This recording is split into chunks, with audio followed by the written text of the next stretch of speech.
अस्सलाम वालेकुम दोस्तों। शब बारात आने वाली है। ये वीडियो शब बारात से मुताल्लिक़ ही है। मैं आप लोगों को शब बारात के बारे में कुछ बातें बताना चाहता हूँ, इसीलिए ये वीडियो बनाई जा रही है। देखिए दोस्तों, अल्लाह तबारक व तआला इंसान को बख्शने के, उसके गुनाहों को माफ़ करने के, उसे दोज़ख से बचाने के बहाने तलाश करता रहता है। देखिए, मैं आपको एक मिसाल देता हूँ। आप चाहे कितनी ही गलतियाँ क्यों ना करें, आपसे कितने ही गुनाह क्यों ना हो जाएं, आपकी माँ आपको तकलीफ़ में नहीं देख सकती, आपकी माँ आपको दोज़ख में जाते हुए नहीं देख सकती। अगर आपके हाथ में एक छोटी सी कांच भी चुभ जाए तो आपकी माँ को तकलीफ़ हो जाती है, वो उठकर भाग कर आती है और आपके हाथ को देखती है और जो है उस पर हल्दी वगैरह लगाती है, दवा वगैरह लगाती है, वो तड़प उठती है, जबकि वो जानती है कि तुम कितने गुनहगार हो, तुम कितने बिगड़े हुए हो। इसी तरीके से अल्लाह तबारक व तआला तो हम इंसानों से 70 माओं से भी ज़्यादा मोहब्बत करने वाला है। अल्लाह ताला बार बार बहाने तलाश करता है कि मैं किस तरीके से अपने बंदों को माफ़ कर दूँ, उन्हें कैसे दोज़ख से बचा लूँ। मैं आपको एक और मिसाल देता हूँ कि अगर आपका कोई दोस्त है और आपके अंदर कुछ बुरी आदतें हैं, तो आपकी माँ कहती है कि मेरे बेटे को फलाना ने बिगाड़ दिया। फॉर एग्ज़ाम्पल जो है, 2 दोस्त हैं, एक का नाम है अवैस और एक का नाम है इब्राहीम, और दोनों बहुत बिगड़े हुए हैं। तो अवैस की माँ कहेगी कि मेरा बच्चा बिगड़ा हुआ नहीं है, उसे इब्राहीम ने बिगाड़ दिया है। इसी तरह इब्राहीम की माँ कहेगी कि मेरे बेटे को अवैस ने बिगाड़ दिया है। क्यों? क्योंकि कोई भी माँ ये नहीं कहेगी कि मेरा बेटा गलत है। तो अल्लाह तबारक व तआला तो 70 माओं से भी ज़्यादा मोहब्बत करने वाला है। तो अल्लाह तबारक व तआला अपने बंदों को बचाने के लिए शैतान को उसने पैदा किया। अब देखिए, इंसान कोई भी गुनाह करता है तो अल्लाह तबारक व तआला कल क़यामत के दिन क्या कहेगा कि मेरे बंदे ने तो गुनाह का इरादा किया था, लेकिन ये भटकने वाला नहीं था, तूने इसे बहकाया। देखिए, इंसान को एक तो शैतान भटकाता है और दूसरा खुद उसका नफ्स भटकाता है। जब नफ्स भटकाता है और वो गुनाह करता है तो उस गुनाह का जिम्मेदार वो खुद होता है, लेकिन जब शैतान भटकाता है तो इस गुनाह का जिम्मेदार शैतान भी होता है और वो खुद भी होता है। तो इसीलिए अल्लाह तबारक व तआला ने शैतान को बनाया। आपके सामने कुछ पैसे रखे हुए हैं, आपका नफ्स कहेगा कि वो पैसे उठा लो, लेकिन आप नहीं उठाएंगे। शैतान आएगा, कहेगा कि उठा लो, आप उठा देंगे। तो अब जो है अल्लाह तबारक व तआला कहेंगे कि वो उस दिन चोरी नहीं करता था, लेकिन तूने उसे बहकाया, इसीलिए उसने पैसे चोरी किए, तो उसको ज़्यादा सज़ा मिलेगी। क्योंकि अल्लाह तबारक व तआला आपको बचाने के लिए, आपको जो है दोज़ख की आग से बचाने के लिए बहाने तलाश करता है। इसी तरीके से अल्लाह तबारक व तआला बार बार जो है कहता है कि मुझसे जो है माफ़ी मांगो, मग़फ़िरत तलब करो, नमाज़ें पढ़ो, तौबा करो, अपने गुनाहों से माफ़ी मांगो। देखिए, अल्लाह तबारक व तआला बड़ा रहम करने वाला है। बार बार कुरान मजीद में अल्लाह तबारक व तआला जो है कहता है कि मैं गफ़ूर हूँ, मैं रहीम हूँ, बड़ा रहम करने वाला हूँ, बड़ा माफ़ करने वाला हूँ। ये क्यों कहता है? क्योंकि आपको ये उम्मीद आए और आप अल्लाह तबारक व तआला से अपने गुनाहों की माफ़ी मांगो। लेकिन हम इंसान इतने बेवकूफ़ हैं कि अल्लाह तबारक व तआला बार बार मौके देता जाता है और हम उस मौके का फ़ायदा नहीं उठाते हैं। जुमा का दिन हम पा लेते हैं, लेकिन जुमा के दिन भी हम थोड़ा सा वक्त निकाल कर अल्लाह ताला से दुआ नहीं मांगते हैं, अल्लाह ताला से अपने गुनाहों की माफ़ी नहीं मांगते हैं। देखिए, शब बारात आने वाली है। ये एक बहुत मुबारक रात है जो अहादीस से साबित है कि अल्लाह के नबी सल्लल्लाहु अलैहि वसल्लम इस रात में कब्रस्तान गए थे।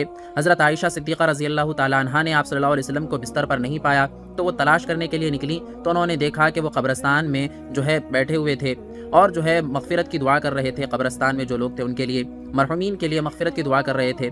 तो ये जो रात है, ये मग़फ़िरत की रात है। इस रात में अल्लाह तबारक व तआला तमाम गुनहगारों की मग़फ़िरत फरमाता है। अगर कोई सच्चे दिल से इस रात में तौबा करता है तो अल्लाह ताला उसकी तौबा को कबूल करता है। तो ये जो मुबारक रात आने वाली है, इस मुबारक रात में जागने की कोशिश करें, लेकिन जाग कर इबादत करें। हमारे हैदराबाद में और दूसरे कई इलाकों में भी ये सब होता होगा कि शब बारात की रात में लोग बाइक्स वगैरह लेकर जो है निकल जाते हैं और घर से बाहर निकलकर रोड पर आवारागर्दी करते हैं, और हमारे हैदराबाद में तो ये हद से ज़्यादा होता है।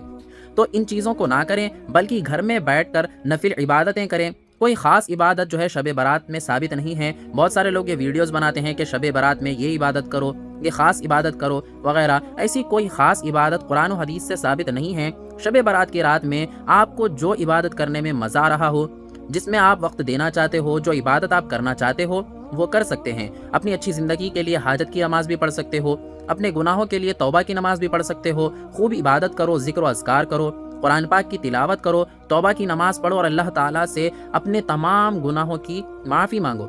ऐसा कोई गुनाह नहीं है जो अल्लाह तबारक व तआला माफ़ नहीं करेगा।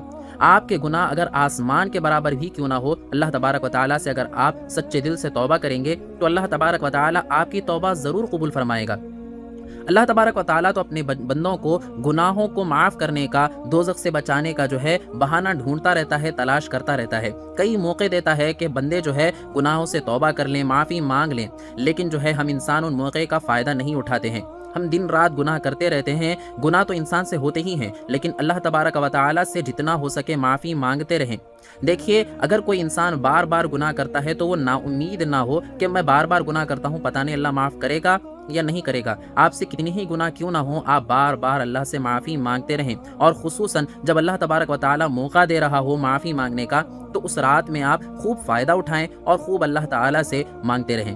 توبہ کی نماز پڑھیں، اللہ تعالیٰ سے اپنے تمام گناہوں کی معافی مانگیں۔ سوچ کر دیکھیں کہ اگر ہم اسی حالت میں بنا توبہ کے مر جائیں تو ہمارا کیا حال ہوگا۔ اللہ تبارک و تعالیٰ کو یاد کریں، اس رات میں جو ہے گھر سے باہر نکل کر آوارہ گردی کرتے ہوئے نہ پھریں، بائکس وغیرہ کو جو ہے اچھالنا کرنا، اسٹنٹس کرنا، اور جو ہے بیکار کے کاموں میں اپنا وقت ضائع کرنا، ان چیزوں کو نہ کریں۔ اگر آپ کوئی عبادت نہیں کرنا چاہتے ہیں تو بہرحال سو جائیے، لیکن اپنا وقت ضائع نہ کریں۔ اگر آپ جاگ ہی رہے ہیں تو قرآن پاک کی تلاوت کریں اور نفل نمازیں ادا کریں، اکیلے میں بیٹھ کر اللہ تعالیٰ کا ذکر کریں، صلاۃ التوبہ کی نماز پڑھیں، اور جتنے بھی آپ نے گناہ کیے ہیں صغیرہ کبیرہ تمام گناہوں کی توبہ کریں، اور اس رات کا پورا فائدہ اٹھائیں۔ اللہ تبارک و تعالیٰ نے موقع دیا ہے، اگر آپ کو زندگی ملی ہے تو اس موقع کا فائدہ اٹھائیے اور خوب جو ہے اللہ تعالیٰ کی عبادت کریے۔ اور اتنا ہی نہیں، اللہ تعالیٰ سے یہ دعا کریے کہ اللہ تبارک و تعالیٰ اس مبارک رات میں آپ کو خوب اللہ تعالیٰ سے یہ دعا کرنا ہے کہ اللہ تعالیٰ ہم سب کو پوری زندگی تجھ سے معافی مانگتے رہنے کی توفیق عطا فرما۔ یا اللہ ہم سب کو نمازی بنا، صراط مستقیم پر چلنے کی توفیق عطا فرما۔ یا اللہ ہم کو گمراہ ہونے سے بچا لے۔ یا اللہ ہمیں دجال کے فتنے سے حفاظت فرما، ہمیں گمراہ ہونے سے حفاظت فرما، ہمیں اس راستے پر چلنے کی توفیق عطا فرما جس پر نبی کریم صلی اللہ علیہ وسلم نے چلنے کا فرمایا ہے، اور ہمارے صحابہ نے جس طریقے کو فالو کیا تھا، ہمیں اس طریقے پر چلنے کی توفیق عطا فرما۔ یہ اللہ تعالیٰ سے خوب دعائیں کریں۔ اسی طریقے سے رمضان کا مبارک مہینہ آنے والا ہے۔ رمضان میں اللہ تعالیٰ کی بہت ساری جو ہے نعمتیں ہم پر برستی ہیں، تو اس رمضان کے مہینے کو جب آپ پالیں تو اس رات میں، اس دن میں خوب روزے کی حالت میں بھی اللہ تعالیٰ سے خوب دعائیں کریں کہ اللہ تعالیٰ ہم سب کو ہمیشہ کے لیے نمازی بنا۔ یا اللہ ہم چاہیں نہ چاہیں تیرے دین کی محبت ہمارے دلوں میں ایسی بھر دے کہ ہم بغیر نماز پڑھے سکون سے رہ نہ پائیں۔ ہمیں جو ہے نماز کا پابند بنا، ہمیں بار بار توبہ کرنے کی توفیق عطا فرما۔